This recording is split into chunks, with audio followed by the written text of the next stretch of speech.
Two teenagers get out of a taxi and walk to a house carrying thin swords and bags of tools. They talk about backup plans, from plan A to E. They knock on the door and see someone moving inside. Soon they meet Mrs. Hope, who hired them to clear a ghost from her home. The boy then introduces themselves as Anthony Lockwood and Lucy Carlisle from Lockwood Co. Mrs. Hope gives them papers about the house and about her husband's recent death, and sadly says, young people should not live this dangerous life. Inside the house, the air feels cold. Lockwood notices a glowing mark on the stairs where the man fell and died, while Lucy hears tapping sounds and the noise of his fall. In the kitchen, they talk about the death and wonder if Mrs. Hope may have pushed him. Because the ghost is said to search for Mrs. Hope, they decide it is a Type 2 ghost. They go upstairs, where Lucy feels the ghost's source in a distant room. Lockwood goes to get iron but forgets the chains, so Lucy goes down to fetch them. When she returns, a light changes into a woman. A voice says to let go, and the ghost attacks Lucy and throws her over the railing. Then the story moves back 3 years to Lucy's northern town, where her mother sends her to work for Jacobs because of debt. Lucy trains, becomes close to Nori, saves others by listening, earns her 3rd grade, plans to go to London for her 4th grade, but at Moorgate Mill her warning is ignored and she goes back inside to find chaos. A boy yells at Lucy to leave, but she pulls Nori away from a ghost and gets her outside safely. Lucy then begs Jacobs to help, but he is too afraid and stays outside. Later in court, Jacobs is not blamed, and the deaths are called an accident. A few days later, Lucy's mother tells her to say sorry to Jacobs and go back to work. Lucy says her mother never cared about her, and her mother slaps her and orders her to obey. The next morning, Lucy runs away to London. In London, she looks for work at ghost agencies, but they turn her away because she has no papers. She then finds a notice for Lockwood Co. and goes there, where she meets George. She sees another girl run out in fear, then meets Lockwood, who tests her with a skull in a jar and several objects. Lucy senses the knife and watch, but not the cup, gets upset, and tries to leave, but they offer her the job, so she lies about her grade. Lockwood shows her the house, including the locked room, kitchen, basement, and attic, which she likes, but he avoids talking about himself. Later, she learns the house was his parents' home, and Lockwood forgives her lie and trusts her. Back in the present, Lockwood saves Lucy from the ghost. They find the hidden body, break the wall with iron, are thrown back. Lucy drives the ghost away with a bomb. They trap it with iron. She takes a ring from the body, and they escape from the burning house. Lucy dreams she is deep underwater and meets a young woman with red hair who gives her flowers. She then wakes up in a hospital, where a nurse says Lucy's mother was called, but sounded busy and did not ask where Lucy was. Lucy gets dressed, takes the flowers, and leaves. She walks past a room where many people lie in beds, locked by ghosts and kept alive by machines. At the station, Inspector Barnes scolds Lockwood and shows him a bill saying Lockwood Co. owe Mrs. Hope $60,000 for the burned house. And because they did not use iron chains, the insurance will not pay. So Lockwood must pay or lose the agency. Back home, George is angry that Lucy rushed into danger. In the news, Lucy sees a picture of the dead woman, Annabelle Ward, and later looks at the ring she took. She slips into another underwater vision and wakes in the bath, then records a message to Nori saying she misses her. The next day, George says Lucy should be fired, but Lockwood says no one is normal. That night, Annabelle's ghost rises from the ring in Lucy's room, and they trap it again. Lucy says she took the ring because she feels close to Annabelle and wants justice, and when she connects, she feels Annabelle's love turn jealous and violent as the man chokes her. Lockwood says they must find big cases to pay the debt, and Barnes tells him to fire Lucy for being untrained. However, Lockwood plans to use Annabelle's story to earn money, while Lucy asks to stay unnamed. George takes Lucy and Lockwood to the records room. There they learn Annabelle once acted in Hamlet as Ophelia. This explains the water and flowers in Lucy's visions. Therefore, they think Annabelle's lover and co-actor, Hugo Blake, may have killed her. A Fitz agent named Quill Kipps mocks them and warns Lucy about Lockwood. Then he fights Lockwood with rapiers until Lockwood knocks Kipps' sword into the ceiling. Later, George and Lucy eat pizza and share their pasts. George says he was fired from Fitz for asking too many questions. Meanwhile, Lucy says she was blamed for her friends' deaths. Lockwood speaks to the news about Annabelle, which upsets Lucy because she asked him not to. Therefore, she thinks he only sees her as a way to make money. She leaves. Although George says Lockwood was wrong, Lucy leaves before hearing that Lockwood did it to stop Barnes from firing her. At Deprac, Lucy cannot prove Hugo's guilt, and he scares her. Because of this, Barnes tells her to go home. In the cab, Lucy quits and says she feels overwhelmed and sometimes wishes she were dead. However, Lockwood tells her she is needed and that he spoke to the news to protect her. Therefore, she stays after he promises not to lie again. Back home, they find an intruder. They manage to rescue George, but the thief escapes. At first, they think the ring is stolen. However, Lucy shows it hidden on her. George looks at the haunted ring under a microscope and finds a small mark that leads them to a line from Hamlet about never doubting love, which points to Hugo Blake, but is not enough to arrest him. Deprak then orders them to work only with adults, but Lockwood says they have taken a new job. They go to Fairfax Iron and meet John Fairfax, who asks them to secretly clear a dangerous ghost at Combe Carey Hall, and promises to pay their $60,000 if they succeed. While getting ready, George learns the hall was built on a place of devil worship, that it has a screaming staircase, that Marissa Fitz once failed there, and that an agent named Sam Pandy vanished inside. Even so, Lockwood still accepts the case. Barnes tells Lucy that Hugo Blake is free and that Lockwood will be given a supervisor, and Lucy lies that she is at home because of fumigation, while secretly taking Annabelle's ring with her. They travel to the hall and meet Fairfax's helper Ellie, who mentions an old injury and says monks once killed themselves there, then takes a flare from Lockwood's bag and leaves. Inside, Lucy hears many voices, and the maps do not fit the house, but Lockwood shows he hid another flare. In the Red Room, screams fill the air, and George senses danger, so they set iron chains around them as blood-like ghost matter drips from the ceiling. They rush to a hidden door and escape inside, and Lockwood realizes a living person shut the door behind them. They move through a tunnel and see a ghost they believe is Sam Pandy. After that, they reach the stairs where Lucy hears chanting and knows it is the screaming staircase. The voices grow louder as they run down into a stone room with a well where the monks died. Monk shadows walk toward them. Lockwood and George fight them with swords. However, Lucy is partly ghost-locked and walks toward the well until they pull her back. She then says the ghost source is the bodies in the well. Lockwood throws in his last flare and the place explodes. When they wake up, Lockwood says Fairfax planned to kill them and shows Annabelle's photo with a young Fairfax, which proves he was her lover and murderer. He explains that Fairfax brought them there to die because of the ring. They break through a wall. However, Fairfax and Ellie are waiting with guns and iron glasses. Lucy releases Annabelle's ghost, which kills Fairfax. Then the police arrest Ellie while Barnes makes them sign an NDA. Later, Penelope Fitz thanks them at Sam's funeral. Lockwood is angry about the cover-up. George keeps Fairfax's glasses. Later, Lockwood gives Lucy her 4th grade. In the basement, Lucy opens a latch on the ghost jar by mistake. Then she hears her name and faints as noises sound nearby. Lucy wakes up in her room and finds a glass of water by her bed, then goes downstairs and reads a note saying the others went wraith hunting. She notices the basement door is open, walks toward it, then closes it again. Lockwood and George return, arguing about a job that turned into a fight with many ghosts, and they say Quill Kipps saved them, which upsets Lockwood because Kipps acts like the Combe Carey Hall case never happened. They worry about Lucy because they found her unconscious, and she slept for 14 hours, though she feels fine. 2 gravediggers, Sebastian Saunders and Pamela Joplin, arrive asking for help with an unmarked grave with a Type 2 ghost that makes sensitives feel ill, so Lucy pushes Lockwood to accept the job. On the way to Kensal Green Cemetery, they talk about relic thieves and past protesters who want ghosts welcomed. At the cemetery,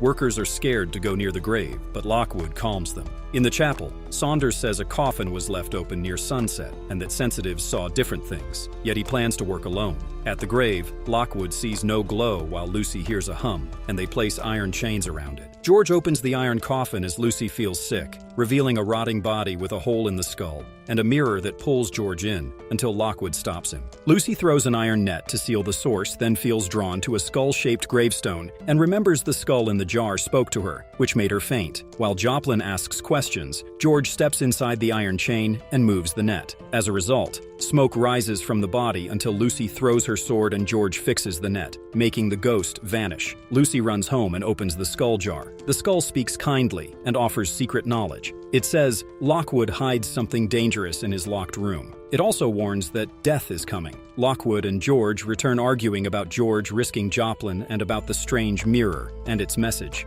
Lucy tells them the skull spoke. When she mentions Lockwood's locked room, he gets angry and warns her to never speak of it again or leave the agency. Hurt, Lucy watches a recording of Marissa describing how Type 3 ghosts refuse to move on. Later, Lockwood comes to bandage Lucy's cut. He apologizes and admits his past is behind the locked door. He also says he believes her and that they will face it together. George has gone back to the graveyard. There, Barnes says the mirror was stolen and that Kipps is on the case. Bobby explains the iron coffin came from Brewer breweries. George says the mirror message means it trapped something evil before the problem. He names the body Edmund Bickerstaff and proves it with a marked staff. Therefore, Barnes sends both teams to find the mirror. Outside, Kipps challenges Lockwood to a race to find it, and they agree that the loser quits the job forever. Lucy sits at the table and stares at the skull in the jar, hoping it will move, but it stays still. When Lockwood comes in, they talk about returning to the cemetery. George comes to get coffee, but Lockwood sends him to the archives instead, which annoys George because Lockwood has made a risky bet with Kipps. Lucy stops their arguing by telling George to come along and making Lockwood give him money for coffee. At the cemetery, Kipps makes fun of Lockwood. Joplin and Saunders say the mirror was stolen, which upsets Joplin and worries George. They search the area and find attendee's badge and signs that 2 people were there. George drifts into his coffee until Lockwood pulls him back to focus.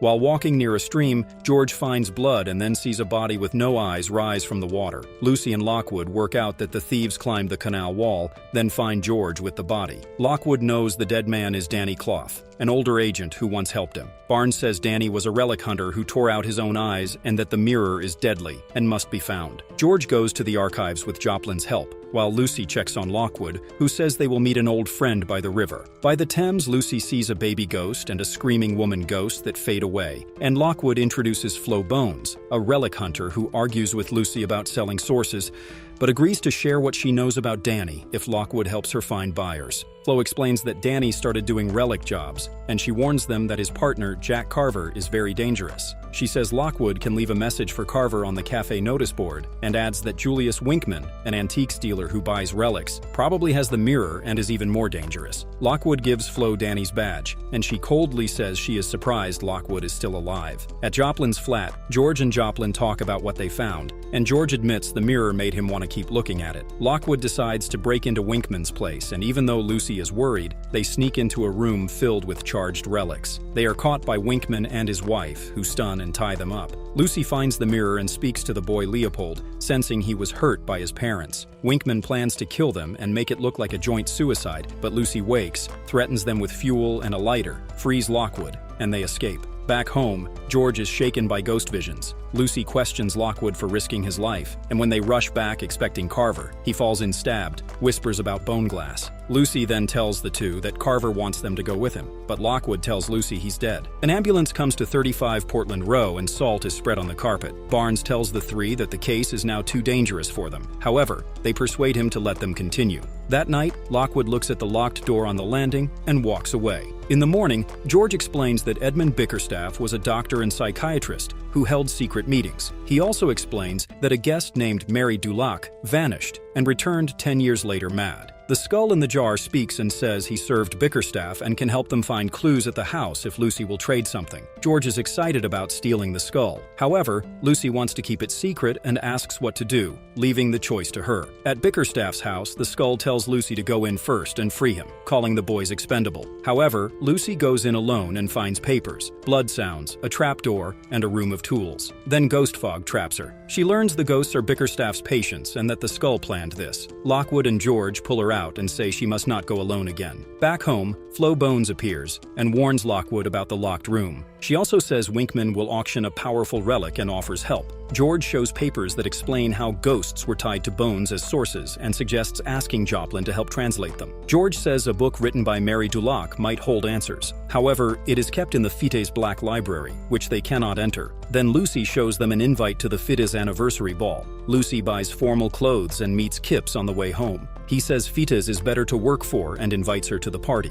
Then he asks her for coffee. However, she refuses while Lockwood watches from the window. Joplin comes to help George study. Lucy dresses in a blue dress and talks with Lockwood about the skull and her friend Nori, who is ghost-locked. Lockwood gives her a necklace that once belonged to someone close to him and checks she is okay. George says he will come later and quietly tells Joplin they will steal the bone glass. Lockwood studies a map to the library. Then he and Lucy leave smiling. At the ball, they see relic displays and talk about Penelope Fitz. Lucy avoids Kipps. Penelope offers Lucy a job and says Lucy was not to blame and that Jacobs was stopped. However, Lucy stays with Lockwood and later tells him Portland Row is her home, which eases him. Using George's code, they enter the library and spot a harp box. They find Mary Dulac's book and hide as Penelope gives the box to a man. They are discovered when he finds the map. Then they fight free, pull the fire alarm, salt sprays, and they escape. George walks by the Thames with a heavy bag, carefully watching around him. Lucy and Lockwood ride in a taxi after the Fitz party and check that no one is following them.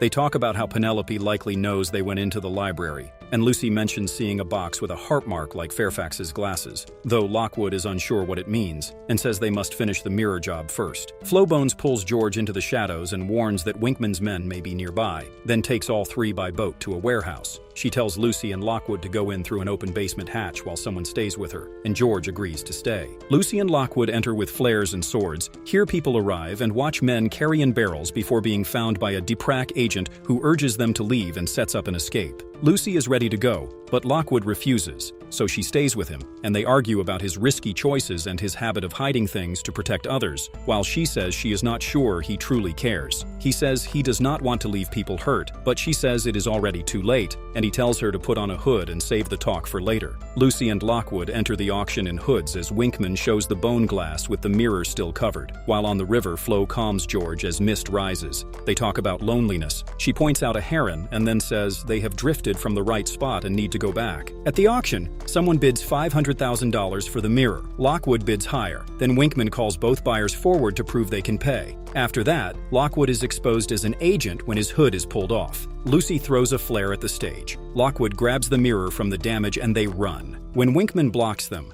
Lockwood hesitates with the sword. Then the undercover agent reveals himself to help them escape. However, he is killed by others. Lucy pulls Lockwood into a lift as she struggles to breathe. She throws active ghost items to slow their pursuers. Then she helps Lockwood calm down after the agent dies. On the boat, George hears the mirrors buzzing. Flo questions his focus. Then he sees that she led them away on purpose. After Lucy radios, George decides to go back. Lucy and Lockwood reach the roof and fight the man with the gold blade from the party. They knock him down and radio George that they will drop the mirror. Then Lucy throws it into Flo's net as Lockwood holds the man back. They jump into the water to escape. Flo takes George to DPRAC but then leaves. Lucy and Lockwood crawl out of the river. Meanwhile, George hears the buzzing and calls someone from a phone booth, saying he has the mirror. Lucy and Lockwood get out of a taxi near their home, and Lockwood begs her to talk, saying the mirror is being sent to DPRAC and they have won. But Lucy is angry about his risky choices and says relic hunters will now come after them, so it does not feel like a win.